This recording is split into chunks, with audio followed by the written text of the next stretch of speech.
Salut les amis, j'espère que vous allez bien. Pour ma part, ça va, alhamdoulilah. Difficile de ne pas connaître cet homme qui a vraiment marqué son temps. Surnommé le Lion du Mali, il était un des dirigeants les plus influents au XIVe siècle. Aujourd'hui, nous allons tenter de répondre à qui était Mansa Moussa. Alors, avant de commencer, n'oubliez pas de vous abonner et d'activer la cloche de notification. Let's go!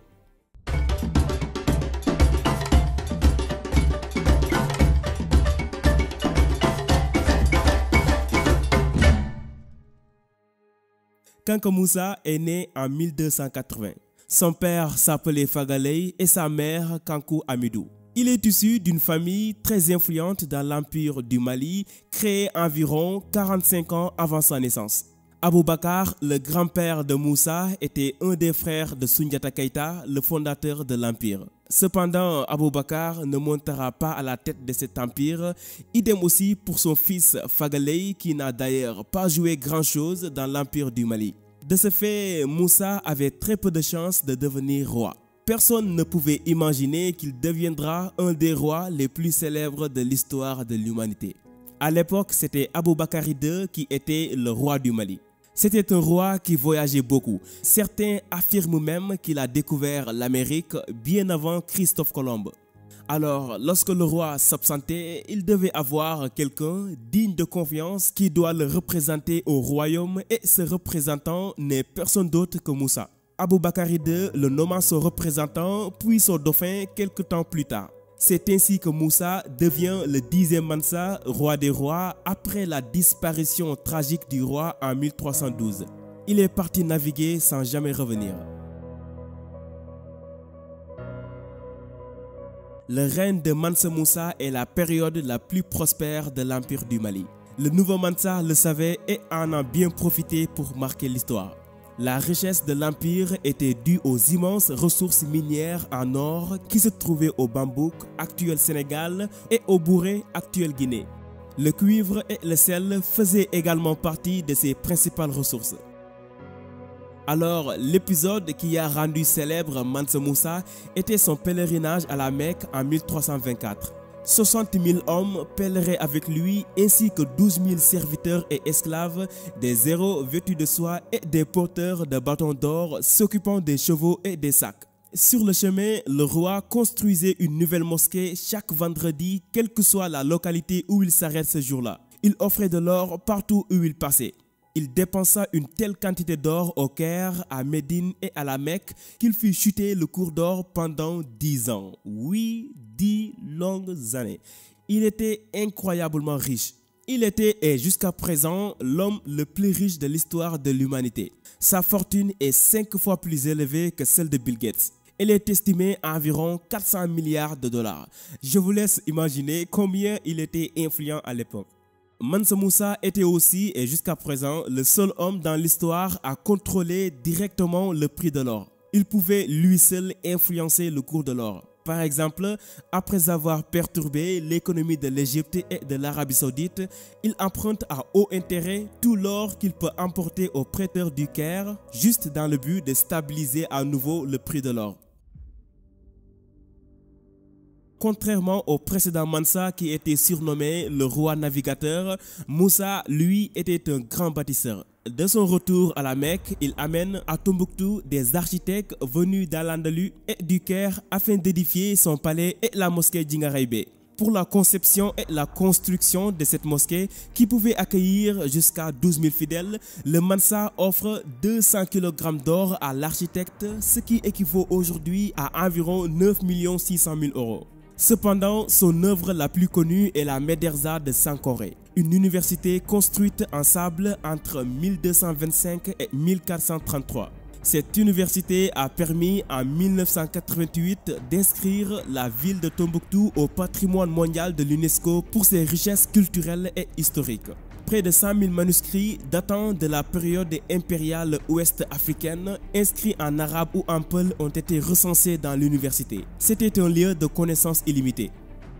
Grâce à lui, Tombouctou est devenue une ville de carrefour religieux, culturel et commercial, attirant par la même occasion des commerçants d'Afrique occidentale et d'Europe venus de Venise, de Gênes et de Grenade. C'était un des principaux lieux où ces commerçants échangeaient leurs produits manufacturés contre de l'or.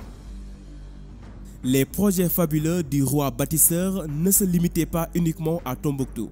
Pas mal de constructions sont aussi entreprises à Djenné, à Ségou, à Gao et bien évidemment à Niani, la capitale de l'Empire. Le Mansa y fait construire une salle d'audience faite en pierre avec des fenêtres ornées d'argent et d'or. Mais malheureusement, il n'en reste aucun vestige. C'est dommage. Moussa est, après Soundiata Keïta, le Mansa le plus impressionnant de l'Empire du Mali. Il avait porté de nombreux titres. Certains le surnommaient l'émir de Mel, d'autres seigneur des mines de Wangar, conquérant de Ganata, de Fouta Djallon et d'au moins une dizaine d'autres surnoms dans différentes régions. Il était aussi un roi très diplomatique et ouvert d'esprit.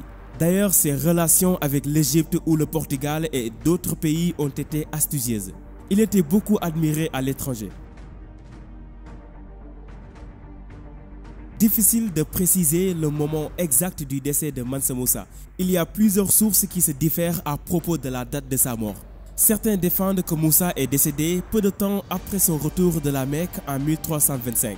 D'autres signalent qu'il aurait félicité les nouveaux conquérants de la ville algérienne Tlemcen en 1337 pour leur victoire. Mais d'après Nehemia, Mansa Moussa pourrait décéder en 1332 si on prend compte les 25 années de son règne et celui de son fils Magan. En tout cas, ce qui est sûr est qu'il a laissé derrière lui une empreinte extrêmement difficile à effacer. Et croyez-moi, si c'était facile, l'histoire du Mansa subirait le même sort que beaucoup de personnages et royaumes africains tombés dans l'oubli à cause des explorateurs européens. Dans cette carte nommée Atlas catalan, faite en 1375 par Abraham et Géoudas Resques, deux catalogues juifs, on peut apercevoir ici Mansa Moussa représenté comme un roi très lucratif. Ce postulat a été offert au roi Charles V de France et conservé aujourd'hui à la Bibliothèque nationale de France. Cela prouve encore une fois l'influence et la célébrité de Moussa au XIVe siècle. Le règne du Mansa et surtout sa fortune a fasciné le monde. Ces édifices peuvent témoigner la grandeur du roi. Ils sont classés sur la liste du patrimoine mondial de l'humanité. Beaucoup d'écrivains à travers le monde se sont penchés sur l'histoire de cet homme exceptionnel. Aussi, dans un extrait du documentaire À la poursuite de l'or, diffusé par la célèbre chaîne américaine National Geographic Channel en 2015, le pouvoir et l'influence du Mansa s'est fait connaître au grand public qui a amené par certains à reclasser la liste des hommes les plus riches de l'humanité. J'aurais aimé vous partager ce documentaire en français qui dure environ 1h30 minutes, mais malheureusement il a été supprimé sur YouTube, je pense pour des raisons de droit d'auteur, mais quand même je mettrai dans la description la version originale pour ceux qui parlent l'anglais. I promise you like it. Avant de vous dire goodbye, j'aimerais vous annoncer que j'envisage de faire un épisode de Qui était vraiment inédit. Je descendrai sur le terrain, j'interviewerai des personnes et je visiterai des lieux qui sont en rapport avec le sujet. Je commencerai avec un personnage que tous les Sénégalais connaissent. Je ne vais pas vous donner son nom, suspense. J'ai vraiment envie de réaliser cela. J'y tiens beaucoup. Je ne serai pas seul, je travaille avec une équipe et pour toute personne qui veut me donner un coup de main ou collaboration, sachez que la porte est grandement ouverte. Contactez-moi sur ma page Facebook, Instagram ou par mail. Alors, vous connaissez la chanson, likez la vidéo, c'est ma récompense. Abonnez-vous si ce n'est pas encore fait et activez la cloche pour ne pas rater les prochaines vidéos. Je vous donne rendez-vous très bientôt pour une toute nouvelle vidéo. Allez, ciao!